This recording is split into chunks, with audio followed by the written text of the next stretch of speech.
Welcome to the history of the Superb. The Pullman Palace Car Company, founded by George Pullman, manufactured railroad cars in the mid to late 19th century through the early decades of the 20th century, during the boom of railroads in the United States.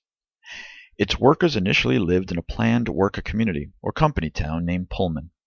Pullman developed the sleeping car, which carried his name into the 1980s.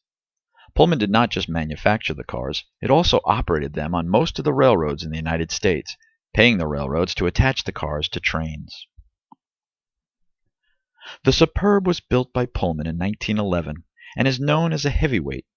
While early cars used wood construction, Pullman switched to heavyweight riveted steel construction in 1910, more or less at the same time as other rail car manufacturers.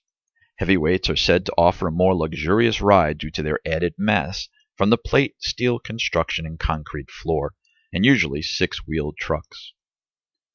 The stepped roof line of early heavyweights usually consisted of a center sill section that ran the length of the car and extended above the roof sides by as much as a foot. This section of the roof usually had windows or shutters that could be opened for ventilation while the train was in motion. However, railroad crews and passengers quickly discovered that when these windows were opened on a passenger train pulled by one or more steam locomotives, smoke and soot from the locomotives tended to drift in through the windows, especially when the train went through a tunnel. These cars were so durable that many were in mainline service into the 1960s. It was luxurious, offering 5 bedrooms for passengers and space for a 2-person crew. Steam heat came from behind those fancy vents, and there was air conditioning provided by ice blocks.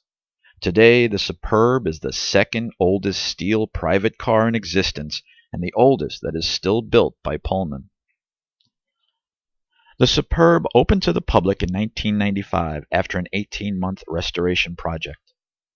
The Superb has a very interesting history. President Woodrow Wilson used the Superb as a presidential car on occasion. President Warren G. Harding traveled west by rail out of Washington, D.C. aboard the Superb in June 1923 to revitalize both his health and his rapport with the American people. He failed the first objective and briefly met the second. Prior to the trip, Pullman outfitted the car with a public address system for whistle-stop speeches and a transmitter for broadcasting. This was the first nationwide broadcast of presidential speeches and the first time a car of this type was fitted with wireless equipment. Harding's 10-car presidential special traveled to Tacoma, Washington, with intermediate stops at St. Louis, Denver, Salt Lake City, Butte, Montana, Spokane, Washington, and other cities. After a side trip to Alaska by ship, the president became ill and was rushed south to a San Francisco hospital, where he died August 2nd. The last photograph of Warren G. Harding was taken as he left the Superb at Southern Pacific Station.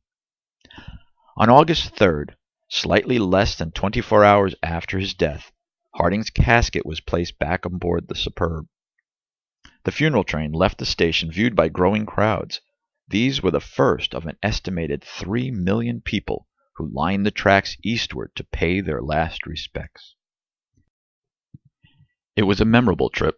Reporters on the train were awed by the outpouring of people. The crowds were immense. Every town, every city, every hamlet turned out mourning people, standing silently or kneeling by the tracks and on the station platforms. Today, the Superb is the only existing rail car to have carried the casket of a president during his term in office.